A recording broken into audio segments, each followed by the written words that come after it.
Clemson basketball is headed to the Sweet 16. They just got one of the greatest wins in program history. So much to unpack. I'm going to go a little stream of consciousness here.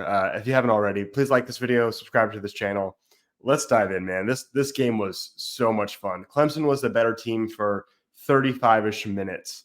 They got up 15, and then Baylor made their charge. This is a really, really, really good Baylor team. 15th best team in the country, even after the loss, according to Ken Palm. 60-40 was how they gave the win probabilities out of Clemson's favor. And I think that was fair. Clemson was fortunate they didn't make more free throws and three-pointers. But, man, Clemson, and you could tell early on, Clemson was at a deficit athletically against them. That was an incredibly athletic Baylor team.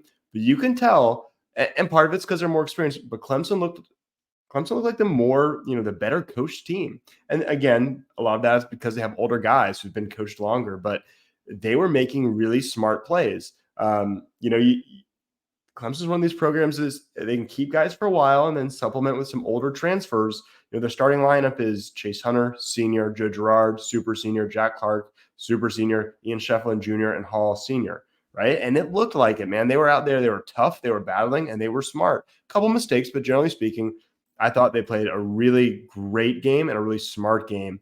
And I thought they were going to blow it there at the end. I think everyone did. When Jack Clark had that really bad turnover and then compounded it with a really bad foul, there was a minute to go, and Ray J. Dennis steals the ball. Clemson had just got to stop. They were up 66-62. Clark has the ball. He just has to get it to the point guard, and he just is very lackadaisical. And one of the bigger mistakes of the game, Ray J. Davis runs right up, gets a clean block. Clark, a little ticky-tack on the call, but since he was falling out of bounds, he had to call it. And Ray J. Davis then goes to the line because it was the double bonus, makes both free throws. It's a 2-point game. And then Clemson had the ball, and you felt like you have to score or you're going to lose this game. They get it to PJ, and he's like fairly open, and he kind of fumbles it. It wasn't an easy pass, but it was really on PJ. He fumbles it, and then he obviously goes for it, and he loses a little bit of body control, and then he fouls the guy, and it's the right call. And it feels like they're going to the line. You're going to make them both and tie it, and then you got a chance to win it with in the final possession. But if you don't, with the foul trouble, it almost seems like a foregone conclusion. You're losing in overtime.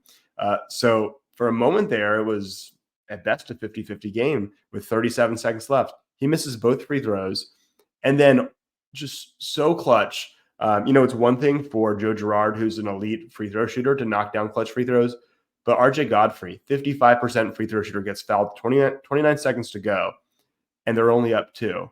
He has to make one or they could lose in regulation. He makes both, they can pretty much ice it. He goes to the line, nails the first one, they're up 3. Feel like worst case scenario now is overtime. And then it shows him, and he kind of goes, and I just felt like, man, he's feeling the nerves. That is not a good sign. And it just reminded me of some past key missed free throws from years past, and he buries it with a perfect switch. They go up 4, 29 seconds. Game's pretty much over. Ray J. Davis has to rush a three-pointer with 23 seconds left. He misses it.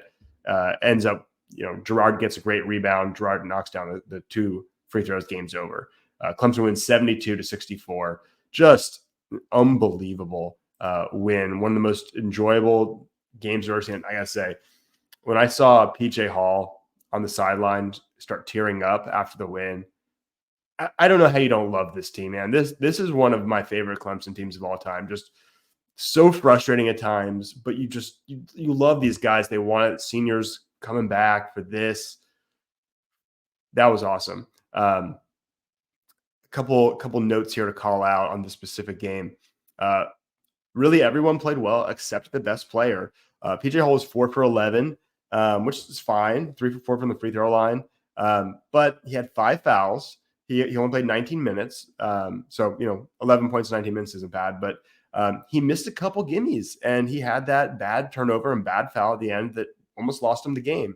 But he finished 11 points, 3 rebounds, and 5 fouls with 2 turnovers. One of his worst games of the year. For Clemson to have that with their best player and still win against one of the best teams they played all year, it's pretty incredible. They beat UNC, and besides that, this is probably the toughest team they played. And with the way Baylor knocks down threes, typically this matchup might have been even tougher. But I thought Clemson kind of just looked like the better team for most of the game, despite the athletic deficiency. The one spot where there was absolutely no deficiency in athleticism was Chase Hunter. He played 39 minutes. He picked up a fourth foul late, and Brownell just could not pull him, and he made a great decision there to leave him in. He was 5 for 10 from the field, with 3 of those being three-pointers, 7 for 8 from the free throw line. He attacked and attacked and attacked, and that's what you had to do to beat Baylor. They have just elite wings, great shooters, great playmakers, great athleticism. In the post, they're okay. And so you attack the post, and I thought that should be mostly Hall, and if Hall would get in foul trouble, they'd be out of luck. But it didn't. I mean, it mattered, but they were able to overcome it because Hunter just kept attacking. He had 6 assists as well. He had 2 steals. His defense, his hands were in passing lanes. This is some of the best postseason performance from a Clemson player. Certainly the best I've ever seen. I mean, I'm just blown away by him.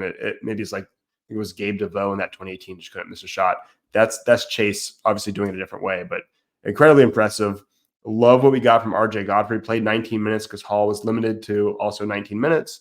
He had 5 rebounds, 8 points, and 4 of those being really clutch free throws. Love that. Chauncey Wiggins also played 19 minutes. He didn't have a huge game. He just had 1 bucket, but I thought he played a solid enough game. Gerard really bounced back. He struggled pretty bad against New Mexico. He was 4 for 9, 13 points, 3 assists, only 1 turnover, 4 for 4 from the free throw line. Maybe 1 shot I didn't like. I mean, I thought he played really smart. He had this one beautiful play where it was a little like give and go at the top. He kind of did this little loop-de-loo and took a shot from kind of the baseline, maybe a 12-footer, and drained it. And it was a really beautiful shot. Shefflin fought. He had 11 points, 6 rebounds. Clark, his defense is always good. He knocked out 1 3-pointer, and when he did, I was like, wow, if he's making threes, we might win this game. He finished with 7. Obviously had that 1 terrible turnover, but had 8 rebounds, rebounded the ball great. And he was another guy who was in foul trouble, and he had 4. But again, everyone really stepped up, just kind of to make up for PJ Hall not having his best game. So just really emotional then to see them come through late. After PJ Hall fouls out, they come through, and he's tearing up because he knows that's not how his career is going to end. They're going to go to the Sweet 16 for the first time in his career. All these guys now, they're leaving Clemson, and they'll be remembered as one of the best teams to ever play for Clemson, which is wild. So let me show you this little graphic I put together. This is all the best, I would say all the best wins in Clemson history. I mean, you could throw, I know they beat Kentucky, UNC, both this year in Chapel Hill and the prior time in Chapel Hill, but this is all their NCAA tournament wins, right? It's not a ton. They had that Elite 8 run in 1980, but they did beat a 3 seed that year, but they didn't play any, what would you call like a Power 6 in college basketball. I guess for now it's Power 6. It'll probably be a Power 3 pretty soon. But so Utah State 11 seed, a 3 seed BYU, and then Lamar. That's who they beat that year. 1989, they beat 8 seed St. Mary's before losing to 1 seed. I think that's the year they actually lost to Arizona. 1990, they beat BYU again as a 12 seed. They beat LaSalle. I mean, beating a 4 seed is impressive, but it's also LaSalle. In 97, they went to the Sweet 16. They also got lucky to draw 2, not high major teams in Miami of Ohio and then Tulsa. And then you get a pretty big gap. So you've got 4 NCAA tournament appearances in which they won at least 1 game. And then you have 2 with Brownell. So Brownell's got 2 of the appearances where they actually won something. 2 of the 6. Pretty crazy to think that. In 2018 they beat Auburn, but beat New Mexico, and then they beat Auburn. So that's literally their first time beating a high major team in the NCAA tournament. And then this year they beat not New Mexico State, but New Mexico. So if I said that backwards, sorry, but different schools. The Aggies versus the Lobos this year blew them out. And then they beat Baylor. And I think if you look at this, you got to say it's the best NCAA tournament win they've ever had. And especially with the way March Madness works and the way college basketball is viewed, regular season wins don't matter nearly as much as the NCAA tournament win. I think we just saw the greatest win in Clemson basketball history. And that kind of makes these guys legends, RJ Godfrey with the clutch free throws, Chase Hunter having just a legendary NCAA tournament. So I know there are so many people who don't like Brad, but he's getting an extension. He deserves an extension at this point. So I think that is just like, if you're hanging on to hope for change, it's time to move on. This is a team that Brad has absolutely cashed in on the talent. This was the year I said before the season, they need to not just make the tournament, but advance at least one round in the tournament for me to remain behind Coach Brownell. And I remain just steadfastly behind him. He's also, and this is the last thing I want to hit on here. People always praise Dabo for doing things the right way. They win and they do it the right way. And, with Brad, he gets a lot of flack because he doesn't win enough. Well, A, he's winning now, so enjoy it. And B, you look at these guys, he's even admitted this. He does better recruiting guys from, strong nuclear families that kind of appreciate the whole Clemson family ethos. And these kids are very likable. This is exactly the reason we love Clemson football. A lot of good kids that are easy to cheer for, and they win. That's what Brad's been doing, and now the winning's coming, right? I know it's taken too long. I get it, but that's sunk cost. This is a team that's just so easy to cheer for. If you've kind of been negative about them, fine. You're still a Clemson fan. It's time to get on board and just enjoy it. I don't know if they're gonna have to go to LA to play Arizona, so it's gonna be a not very friendly crowd.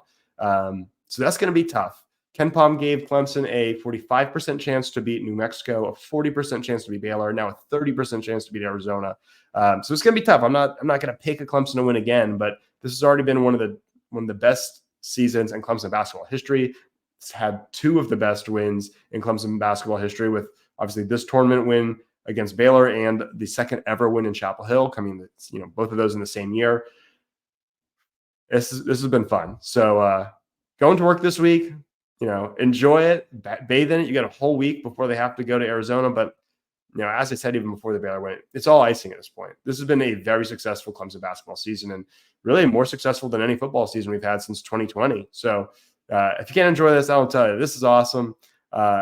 So just soak it in. Before I get out of here, just want to remind you, this channel is sponsored by some authors who wrote the book Recipe and Man. It's the first book of the Kingdom of the Infinity Realm series. I'll put all the info in the description and give you a little information here as we close out. So thanks for watching. As always, go Tigers, and please support our sponsor. Check them out in the description below. Thanks.